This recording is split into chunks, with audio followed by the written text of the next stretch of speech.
पढ़ाई खत्म कर रहे हैं ये इंपॉर्टेंट नहीं, कितने देर में पढ़ाई खत्म करो दैट इज इंपॉर्टेंट। कुछ लोग लेके बैठते 8 दिन एफएम पढ़ रहे हैं, अरे 8 दिन का एफएम नहीं है भाई, वो 1.5 दिन में 1 दिन में खत्म हो जाता हो। पर आपको पता तो नहीं, क्लास करते समय क्या करते लोग, सब सॉल्व करते उसके नोट ही नहीं बनाते कि इस क्वेश्चन में ये डिफिकल्ट है, इतने वैरायटी क्वेश्चन है, ऐसा है, तो वो करते अपन कैसा हर चैप्टर में एक समरी बना लेते।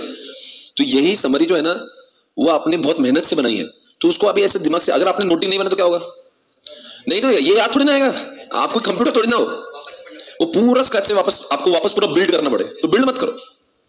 इसके अंदर चैप्टर कैसे चलेगा ना, भले हम लोग वापस रेशो के 21 सारे सब सॉल्व करेंगे, पर अपन पहले रॉक्स को एक बार देख लेंगे, रॉक्स के फॉर्मूलाज क्या है, कौन से इसमें क्या क्या दिया हुआ है, एक बार वो आ गया तो 21 क्वेश्चन सॉल्व करना आपके लिए एकदम आसान हो जाता। पर अगर आपने रॉक्स नहीं पढ़ा और डायरेक्टली 21 क्वेश्चन तो आप, क्योंकि आप एफएम को हो सकता है इस चैप्टर को 2 महीने बाद उठाने वाले थे, तब तक तो आपके रेशो थोड़ा सा दिमाग से उठने वाला होगा। ज्यादा अपने आपको एस्टिमेट मत करो, ऐसा ही होता है। अगर मैं आपको इनकम टैक्स का कोई चैप्टर 2-3 महीने पढ़ा अभी पूछूंगा आपको तब बहुत समझाता हो, पर एकदम से नहीं आएगा वेस्ट नहीं होगा, आएगा, पर आपको थोड़ा सा उसमें जाके अंदर जाके माहौल करके निकालना पड़ेगा। तो ऐसा हर सब्जेक्ट के साथ में होता है। पर हम लोग क्या है, ग्रुप 2 में हमारे जो सब्जेक्ट उसका इतने बार रिवीजन कर रहे हैं, ऐसा होने के चांसेस कम क्यों है, क्योंकि अब हमने उसको इतनी बार पढ़ लिया, उसका नोट्स भी बना लिया, और ये नोट्स से आपको फटाफट रिकॉल हो जाएगा। Is it okay? और रही बात अपने रिवीजन लेक्चर, तो यूट्यूब पर ही है, तो मैं तो बोलूंगा कि क्या करें, मेन बुक को हाथ लगाने से पहले रॉक्स चार्ट्स देख के पहले यूट्यूब के रिवीजन लेक्चर देखिए। तो ईएस के भी है रिवीजन लेक्चर, एसएम के भी है, एफएम इको की भी है। तो कोई भी चैप्टर पढ़ने से पहले आप चैप्टर जाओगे ना तो 21 क्वेश्चन में 8-10 घंटे लगा दोगे आप, क्योंकि आपको कुछ पता नहीं रहेगा। 2-3 महीने होली से करोगे आप, थोड़ा सा भूलोगे ना, 2-3 महीने में भूलने लगोगे। तो फिर क्या करेंगे, हम लोग जाएंगे पहले चार्ट्स, रॉक्स और वीडियो से पूरा रिकॉल कर लेंगे, उसके अंदर जो चैप्टर 10 घंटे में वो 1-1.5 घंटे में हो जाएगा, समझे? तो ये सारी साहित्य, ये सारा सामग्री आपको दिया जाता है। रिवीजन लेक्चर सारे यूट्यूब पर फ्री ऑफ कॉस्ट अवेलेबल होते हैं, रॉक्स आपको दी जाती है, चार्ट्स आपको दी जाती है, फॉर्मूलाज आपको दिए जाते हैं। तो ये सब, और ये मैं क्यों बता रहा था कि कोई भी सब्जेक्ट को, चाहे आप सीए में पढ़ रहे हो या सीए फाइनल में पढ़ रहे हो या जिंदगी का कोई भी कोर्स कर रहे हो, उसका पहली बार ही ऐसा पढ़ने का कि मैं आखिरी बार ही पढ़ रहा हूँ उसको, और उसकी समरी नोट बना के लेगा। अक्सर लोग क्या करते हैं, पढ़ते बहुत है पर वो समरीज नहीं बनाते, उसकी इंपॉर्टेंट को नोटिंग नहीं करते, और उसकी वजह से उनको क्या घाई रहती है, मैं कब खत्म करूँ कब नहीं। अब जैसे लॉ दिया मैंने आपको, तो आपको कब करूँ कब, क्योंकि टाइम तो लगता है ना, नोटिंग करने को अलग से टाइम लगता है, और इतनी पेशेंस नहीं है। पेशेंस किसमें बताता हूँ, पढ़ने में। पर उसको 90 घंटे पढ़ लिया तुमने बुक, मैं क्या बोल रहा हूँ, बेटा 10 घंटे और लगा, ये नोटिंग कर ले कि तूने 90 घंटे में क्या पढ़ा है। तो अगली बार जब तू पढ़ेगा ना, तो ये 10 घंटे वाला जो तूने समरी बनाना उससे क्विकली रिवाइज करो। पर वो क्या होता है ना, पेशेंस नाम की भी कोई चीज होती नहीं होती लोगों में, दे बिकम इम्पेशेंट, और फिर बाद में पढ़ नहीं पाते। तो ये जो ज्ञान है, ये not only for intermediate, final में, सीसा में, जिंदगी में। देखो मैंने सीए किया, सीसा किया, एलएलबी किया, सीएस किया, दर्द ही नहीं हुआ कभी, ऐसा लगा भी नहीं मैंने पढ़ाई की, ऐसा लगा नहीं आपको लगता है मेरे को देख के मैं बहुत पढ़ा हुआ आदमी हूँ। मैंने ढंग से पढ़ा उसको, ऐसा होले से नहीं करने का। हमारी सबसे बड़ी गलतफहमी है, सेटिस्फेक्शन उसको तब मिलता है जब उसको लगता है पूरा पढ़ लिया मैंने, और वो पूरा पढ़ने का उसको क्या लगता है बस हो गया, फिर दूसरा सब्जेक्ट उसको क्या लगता है मैं और एक दिन में बहुत सारा पढ़ लूँ। हम क्या बोल रहे हैं, तुम 100 पेज पढ़ते ना, 100 मत पढ़ो, 70 पढ़ो, पर 70 पेज का पढ़ के नोटिंग भी बना लो उसे। 100 पेज पढ़ लिया, 8 दिन बाद पूछ रहा तुमको कुछ आ रहा नहीं, तो फिर वो क्या पढ़ा हुआ फायदे का नहीं ना। ऐसा क्यों होगा, कब होगा, मैं आपको समझाता हूँ। आपकी क्लासेस हो जाएंगी 1-1.5 महीने बाद, आप 1 जुलाई समझो 1 सितंबर या 5 सितंबर क्लास आपकी होगी, आप अकेले में बैठोगे तनहा, फिर आपको क्या रहेगा, कितना पढ़ो, एक पढ़ा कि लगे छोड़ा दूसरा। तो उससे क्या होता है ना, आदमी का आपको लगेगा यार अभी तो मेरा 8 सब्जेक्ट है, तो एक सब्जेक्ट जो पढ़ता हूँ उसको बाकी 7 याद आते हैं, तो उसको क्या लगता है फटाफट खत्म करता हूँ, फिर लॉ खत्म करूंगा, अकाउंट्स खत्म करूंगा, वो खत्म करूंगा चक्कर में एक भी ढंग से नहीं होता। स्ट्रैटेजी ऐसे नहीं होना चाहिए। एक चैप्टर कर रहे हैं ना आप, हो गया ना चैप्टर, उसका देख लो समरी है कि नहीं, उसके नोटिंग इंपॉर्टेंट पॉइंट्स लिखे हैं कि नहीं। एग्जामिनेशन के पहले दिन आपको उतना ही पढ़ना जितना आप नोटिंग कर रहे हो, क्योंकि एग्जामिनेशन के पहले दिन आपके इसमें इतना टाइम नहीं होगा जितना आप दे सकते हो, क्योंकि एग्जामिनेशन के पहले आपके इसमें 3 महीने, वो 3 महीने में सिर्फ यही काम करने के, पढ़ने का, लगे समरी बना लेगी। जिनकी ग्रुप 1 की समरी आपने नहीं बनाई है या किसी और सब्जेक्ट, जैसे मैं तो एफएम और एसएम की बना के दे रहा हूँ, और भी जब ऐसा लगा कि आपके नोटिंग नहीं बनाई, जैसे लॉ की एंटर की मैंने और मैंने बना के दिए हुए, तो व्हाटएवर, अभी पता नहीं मुझे किसने क्या दिया हुआ है, तो सारी चीजें का, और उसमें भी अपना भी मसला डाल दो।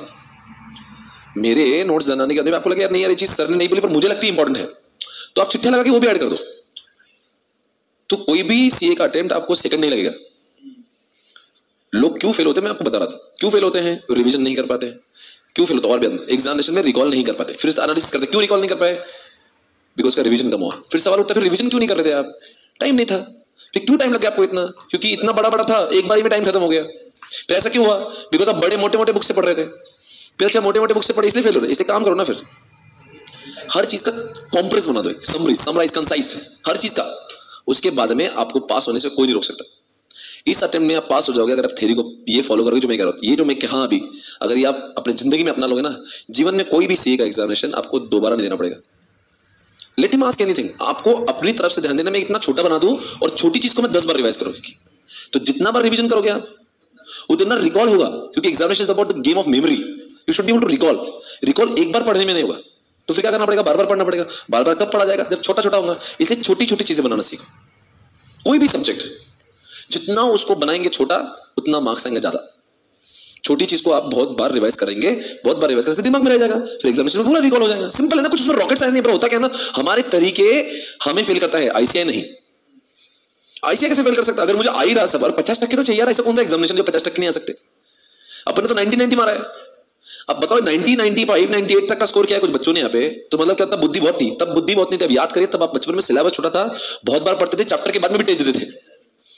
इतनी टेस्ट वो आ रही, पहली टेस्ट सेकंड होता ना स्कूल में, तो कितने टेस्ट होते थे पहले? प्राइवेट क्या क्या टेस्ट आते थे? टेस्ट 1, टेस्ट 2, टेस्ट 3 आ रहा है, 6 मंथ्स में एक आ रहा है फाइनल एग्जाम। तो उसमें क्या था ना, और हर चैप्टर के बाद में भी क्लास में टीचर रिवीजन। तो क्या था उसमें, सिलेबस छोटा, मल्टीपल रिवीजन, मल्टीपल टेस्ट, तो ये रट गया था दिमाग में। Then it was becoming easy for you to write. ऐसा नहीं कि तब बहुत होशियार थे, अब नालायक हो गए आप, ऐसा नहीं है। सिलेबस के सामने अपने पढ़ाई करने के तरीके चंपन ने चेंज कर लिए।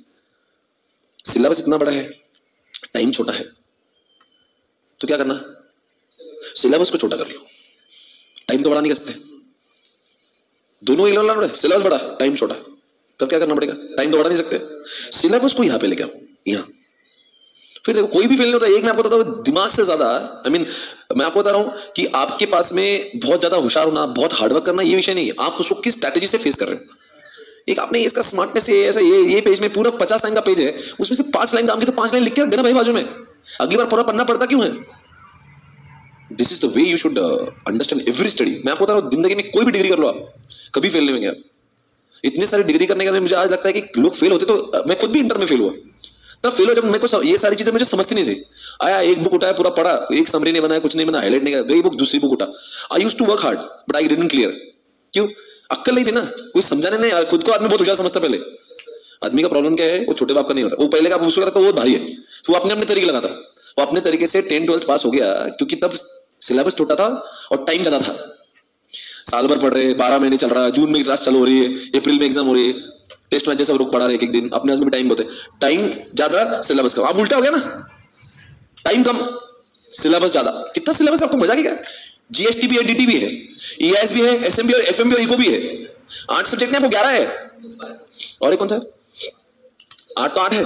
मैं आपको 4 पढ़ रहा हूं, इको भी, एफएमबी, ईआईएस भी, एसएमबी, उधर डीटी भी, जीएसटी भी। तो 8 प्राइमरी सब्जेक्ट हो गए, 3 सप्लीमेंट्री हो गए। मजाक है 11 सब्जेक्ट का नॉलेज लेना, वो भी इतने से कम स्पैन में, 9 मंथ्स में, जिसमें क्लास भी खत्म करना है। कोई बच्चा फेल नहीं होगा, यकीन मानिए। आज से वक्त है आपके इसमें, अभी भी आपकी एग्जामिनेशन जो ग्रुप 1 है, ग्रुप 2 आपके अभी भी हाथ में है। डट के एकदम मस्त है ना, समझ गए? चलो आगे बढ़ते, चलो आगे बढ़ने के समय आगे, चलो।